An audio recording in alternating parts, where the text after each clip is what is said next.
Hi, so before you dive into this particular Storytime Sunday, which might be my last Storytime Sunday, at least for a little while, I have been doing them consistently for the last 3 months. My little disclaimer is I do touch on, in the upcoming video, I do touch on a lot of sensitive things that may bother some people to hear them. So that is just a little disclaimer, a little warning. Feel free to skip this last Storytime Sunday for a while. I do touch on abuse pertaining to emotional and physical and some other topics that might be offensive or just people don't want to hear about it. So that's my little disclaimer. If you're fine with that and you really want to tune into this story time that is titled All About My Mom, feel free to keep watching. If not, I understand.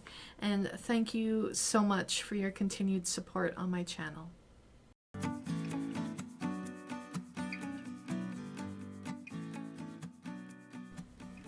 Hello all you shining stars, and welcome to my Storytime Sundays. Now, for this story time, I don't know how long of a story time or how short of a story time it's going to be. There are a lot of memories surrounding this particular story time, and this story time is about my mom. Now, my mom didn't have the easiest time growing up. My grandfather, which would be my mother's father, died. But I don't remember how he died. All I know is that he died before I was born. My grandmother, my mother's mom, she was actually, she was murdered when I was 5 years old in Edmonton. And she was, and this content, I guess I should have started with a disclaimer warning. This is not the easiest thing to talk about, and this might not be the easiest thing to hear, but this is my story time surrounding my mom. So she used to work in the hotels in Edmonton, and I guess I don't remember. I got fragments when I was younger. All I heard was that she was strangled with a coat hanger, and my mom went to court and almost like jumped over the petition or the gate to strangle the guy, which obviously, you know, she should have never been at that court hearing, so I don't really blame her for the choices. My uncle, her brother, was in jail for a while. My uncle is actually the reason why I got a black rose tattoo. His nickname was Pudgy. He ended up committing suicide in the in jail. So that's how he died. And then the last person left is my Aunt Karen, who she was going through a lot of problems too, and she recently got diagnosed with throat cancer. So she's been dealing with that. Completely changed her. But one thing about my mom growing up is that she still is an alcoholic. But she was one of those people, or is one of those people, I should use present tense because she is still alive. Thankfully, I'm a little bit concerning the path that she chose. She was in a lot of abusive relationships, and she took a lot of her anger and her pain, I guess, on me growing up. She was abusive. She would limit me a lot from like the things that I wanted. She would make me do things and make me eat things that I didn't like just because I didn't like them. There are a few events that I do remember specific events. There was one time where like she made me eat a whole thing, like a big family-sized tub of KFC coleslaw for supper one time. Made me just eat it all for no reason. Then I said I didn't want to eat it, so she made me eat a whole bunch of it. She, I was like 6 years old when she made me drink a whole bottle. Well, it was just a small bottle, but she made me drink a whole bottle of NyQuil, which could have killed me. It knocked me out, I think, for for a good couple days. She forced me to drink that. She would also, like, but once in a while, I mean, my mom had her kind moments, I guess. One of the moments I really remembered was the one year that I wanted a Nintendo. And she kept saying that she'd never give me a Nintendo because I'd be lazy and I'd never leave the house, and she didn't want that kind of thing in her home. And then for Christmas that year, she ended up getting me a Nintendo. And she enrolled me in skiing for a couple years. So that was nice. And Girl Guides. She got me into Girl Guides. So there were, a couple of positive memories, but mostly growing up it was all negative. I remember when she got a new boyfriend after my parents divorced, named Bob. And Bob was a nasty drunk. There was one time when they got into a really big argument, and he had she ended up on the floor, and I turned the corner and I saw him kicking her in the stomach. And then I looked outside. I was at a friend's place, and I looked outside and she was lying unconscious in the snow. So I ended up calling my grandmother and spending a couple nights there. Fast forward with the same guy. He stole $1,700 from her purse, and she blamed me for it. She told me, she asked me if I saw my purse hidden in my room, and I didn't, so I said no. But then she kept on accusing me of lying, right? She's like, "You're lying," and she'd hit me. And finally, I'd say, "Fine, I saw it," just to stop the abuse. But then she got madder. It's like, "Well, why did you lie in the first place?" And there were just patterns like that. Growing up, grade 6, I went to 4 different schools because she kept on moving us from Alberta. She moved from Alberta to BC, and we stayed in really rundown places. There was this cabin in Nanaimo that we stayed, and there was this little tiny trailer that we stayed in at this campground called Bald Eagle. And that was just that was a miserable time for me. So but when she got drunk, she was nice and she was kind, and I kept on thinking, I wish mommy would get drunk more often, because she actually doesn't abuse me. So there was a lot of mental abuse, a lot of physical abuse, and just stupid abuse. I really didn't get my mother growing up. And I know I always promised myself that I would not repeat the pattern. I'm fortunate enough and that I can't have kids. To me, it's a blessing. I never wanted kids growing up, but in grade 9, I got really involved in drama class, and the abuse was, really consistent in grade 9.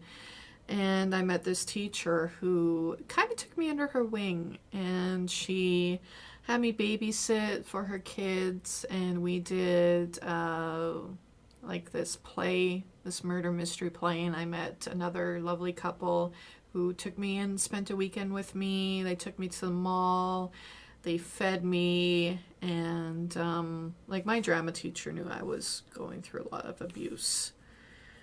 And my friend, I don't remember who they were. I just remember that I met them through this murder mystery production that I was acting in.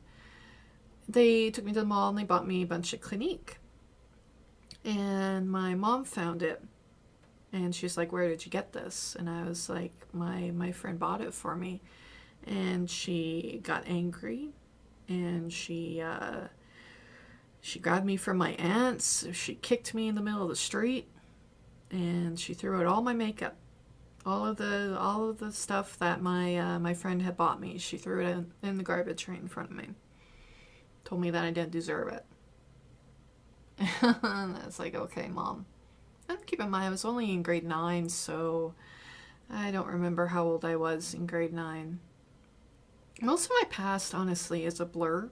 Like, I remember bits and pieces. And I think a lot of the stuff I've purposely blocked out in my mind here. And so one day, I got a tape recorder. I don't remember how I came across this tape recorder, but I recorded my mom yelling at me and the whole, belittling me and abusing me. And a couple of my friends from school were getting themselves into foster care because a lot of, people around my age were getting abused. And I took it to social services and I played the tape, and social services, my social worker said that she had to talk with my mom. And I don't remember exactly what happened. All I remember was that there was this family that was interested in bringing me into their foster home. I think they knew me through my drama teacher. And my mom told me later on, like she told me that she almost had an abortion and that sometimes she wished she would have, but she got talked out of it by my grandparents on my father's side. And she told me that the social worker came to her and had a meeting with her and asked her, like, I had to, because I was under 18, I had to, according to my mom, had to have permission from her to get into foster care. I don't know exactly what happened. So I did end up getting into foster care. I got into like one group home. I think that's how I started. And then I got into another home for a year. It was, I needed a place not with kids. I needed a place with people my own age. And I got into another foster home, and I ended up moving back to Alberta after my grandfather died.